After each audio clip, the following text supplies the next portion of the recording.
económica, la actividad del país cayó un 12,4% en el mes de junio, cifra que es menor a lo esperado por los expertos. Para profundizar en el tema nos acompaña Alejandro Alarcón, economista de la Universidad de Chile. Alejandro, un amigo de la casa, ¿cómo te va? Buenas tardes.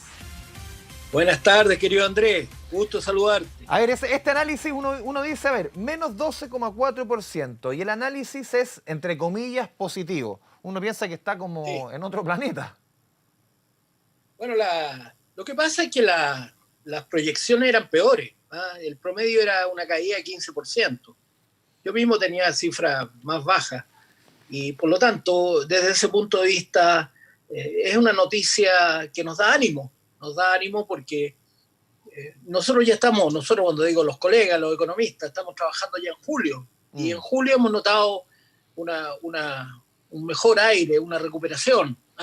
No quiero ser tampoco excesivamente optimista. Hemos notado que la caída está disminuyendo. Y con esta tendencia podríamos tener en el último trimestre una cifra muy cercana a cero. O sea, habríamos pasado la peor caída y nos estaríamos acercando a una situación mejor. Alejandro. Hay que tomar en cuenta así que ya los daños en el mercado laboral están hechos y ahí es donde hay que poner el mayor esfuerzo. Vamos por partes. A ver, si vamos analizando junio, claro, es menos malo de lo esperado. ¿Por qué es menos malo de lo esperado? Las predicciones hablan de 15, 17%, y esto configura que mayo, en términos de crecimiento, y aquí termino, fue el peor mes del año. Aparentemente, porque aquí no sabemos. Lo que pasa es que nosotros tenemos una situación que es inducida en este momento básicamente por la pandemia y a su vez por la cuarentena. Es la cuarentena la que aprieta la economía, disminuye el número de transacciones, las empresas no venden no solo porque no hay cuarentena, no venden porque los clientes no se acercan a las tiendas, y a su vez las empresas empiezan a acercarse peligrosamente a un problema de flujo que se transforma en un problema de quiebra, y por lo tanto inmediatamente tenemos un problema adicional porque eso produce desempleo. Entonces, estamos en una apretura que parece estar dando muestras de ceder desde julio. Desde julio estaríamos cediendo y tendríamos meses mejores en julio, agosto y septiembre para acercarnos a un último trimestre con cifras acercándonos a cero, que no parece espectacular, pero eso significa que en la curva nos dimos vuelta, ¿no es cierto?, y vamos hacia una recuperación. Alejandro, estamos cerrando un segundo trimestre, se preveía que iba a ser el peor de todos, con un 13,9, un 14% de caída, de contracción respecto al mismo trimestre del año pasado. Julio, tú dices, se viene menos malo, bastante menos malo. ¿De cuánto estamos hablando, de acuerdo? Ya julio ya se jugó, pero tus cálculos, ¿por dónde van?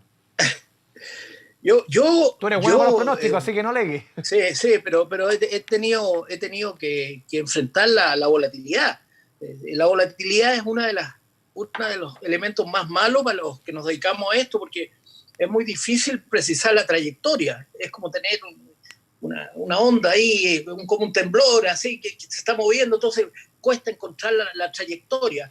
Pero probablemente con un poco, si se alinean los astros, podríamos tener menos de 10% de caída en julio, 8, 9 en estos momentos, pero vamos a ver cómo vienen las cifras sectoriales que son en definitiva las que empujan. En este mismo escenario, Alejandro, claro, nadie se casa con las proyecciones ni decir la economía en este mes, en este minuto va, este es el punto de inflexión de aquí para arriba, pero uno, leyendo entrevistas, por ejemplo, al ministro Briones, al ministro Lucas Palacio, como que hay un punto de encuentro de que octubre, último trimestre, pero el mes de octubre podría ser el que marque un poquito ya el definitivo, la levantada, podríamos decir. Todo depende obviamente de la coyuntura sanitaria, pero octubre parece ser el mes. Bueno, el tercer trimestre va a ser clave para apreciar si efectivamente se produjo ese punto de inflexión. Yo, con los cálculos que tengo ahora, sí estoy acercándome a un cálculo de ese tipo. Y probablemente lo que va a hacer octubre, que es el primer mes del último trimestre, va a ser confirmar o rechazar esa hipótesis. Yo por el momento no la estoy descartando. Yo, todo lo contrario, con un buen tercer trimestre vamos a una recuperación. Sin embargo, Andrés, te tengo que decir honestamente, y después de 20 años de conversar contigo a través de las redes de Televisión Nacional, acá la clave es el ciclo político. Sí. Si la tensión política empieza a crecer de nuevo y vamos a una convulsión como la que tuvimos en octubre, va a ser muy difícil afirmar esa trayectoria. Es clave. El año pasado tuvimos una caída en el empleo muy fuerte en los meses, en el último trimestre. Mejoró un poquitito en diciembre, cuando se calmó un poco la cosa, y lo mismo diciembre y enero, y después entramos en este proceso. Pero aquí es clave que el tema de la paz social llegue al país, porque de lo contrario va a ser muy difícil que podamos recuperarnos. De hecho, estamos observando muy buen impacto tanto en la expectativa de los consumidores, ¿no es cierto? Tanto por el plan que se ha diseñado para proteger el empleo, para darle más certeza a los consumidores, y también el 10% retiro también va a tener efecto, pero esos son efectos de corto plazo. Lo que nosotros necesitamos es un efecto mediano plazo que sustente, y con eso se necesita inversión.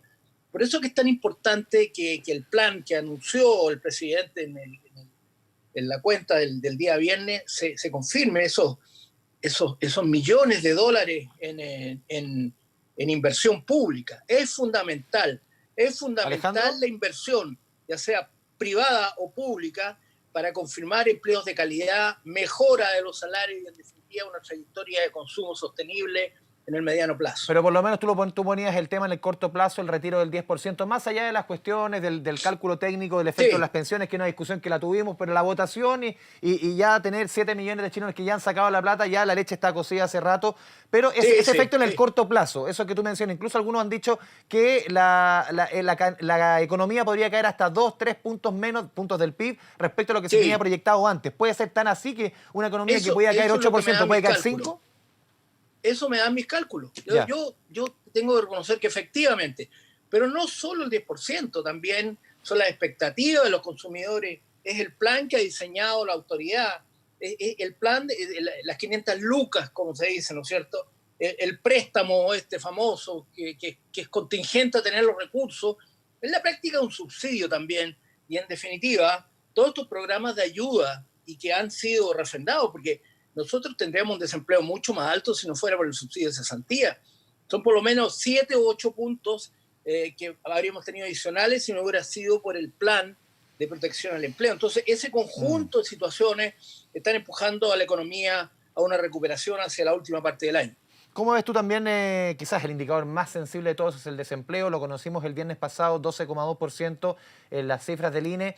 Pero los números, si uno suma también los trabajadores suspendidos, la cantidad de trabajadores que han salido de la fuerza laboral por esta misma condición, incluso las mismas autoridades señalaban que la gente del INE podría llegar a un 30% respecto a la fuerza laboral que teníamos hace un año. O sea, claramente aquí tenemos una caída peor en términos de números que la crisis del 82.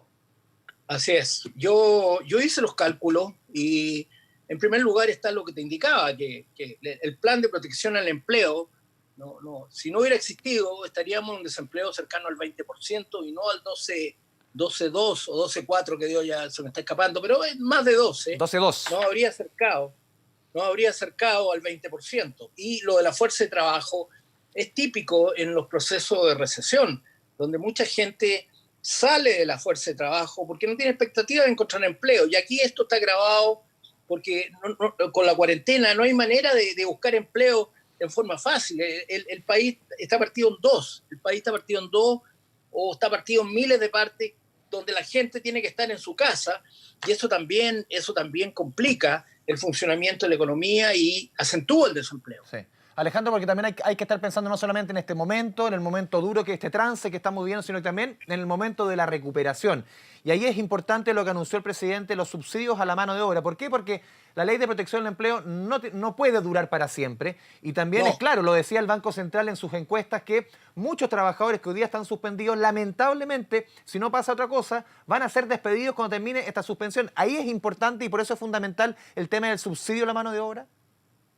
Absolutamente. Yo creo que el mercado laboral sufrió un daño enorme, el hoyo es tremendo, no nos engañemos. Tenemos en el país en estos momentos, en términos permanentes, si esto se mantuviera, un desempleo entre 20 y 25%. Por lo tanto, claramente hay que empujar en el mercado laboral, hay que dar incentivos para contratar sobre todo a las empresas más pequeñas y después ir sobre la inversión. Yo lo que he aprendido en mi vida, en los muchos años que llevo haciendo proyecciones, que realmente lo que mantiene el empleo en el mediano plazo es la aplicación de inversión, ya sea privada o pública. Y los planes de inversión nos pueden dar la oportunidad de tener empleo de calidad, mejor pagado y un crecimiento más sostenido del consumo en el tiempo. Y en ese contexto, ¿cómo ves tú esta idea planteada del impuesto a los súper ricos de 2,5% por una sola vez al patrimonio de las personas que tienen más de 22 millones de dólares con una recaudación, se dice de quienes plantean esta idea, de 6.500 millones de dólares? ¿Cómo ves esa idea? No, yo no me gusta la idea, para ser muy franco, porque siempre me acuerdo del caso de Björn Borg, el famoso tenista, Sueco. Era muy niño. No, si no tan niño. Björn Borg iba muy bien a la red.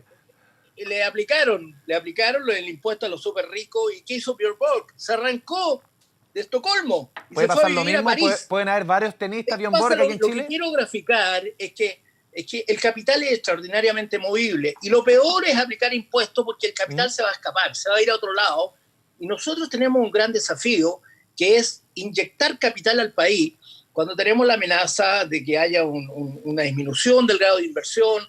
Necesitamos el ahorro externo. Eso se llama ahorro externo en términos económicos, porque tenemos muy poquito ahorro privado y ahorro público no tenemos. Vamos a tener déficit por largos periodos de tiempo. Entonces, necesitamos que el capital venga al país y no podemos estar alejándolo con medidas de ese tipo que no tienen mucha recaudación, si esa es la verdad. Si los grandes errores que se han cometido en este país con las reformas tributarias, que se pensó en los impuestos y no se pensó en la recaudación. Y cuando la recaudación se viene al suelo, tú no puedes financiar lo más importante para mejorar la calidad de vida de los más pobres, que son los bienes públicos, educación, salud, previsión, si lo sabremos. Por lo tanto, yo no haría esa medida. Yo creo que esa medida es altamente inestable para la atracción de capitales y para el crecimiento futuro de nuestro país. Alejandro Alarcón, economista de la Universidad de Chile, te agradecemos esta conversación con Canal 24 Horas. Muy buenas tardes. Gracias, Andrés. Muchas gracias. Chao, chao.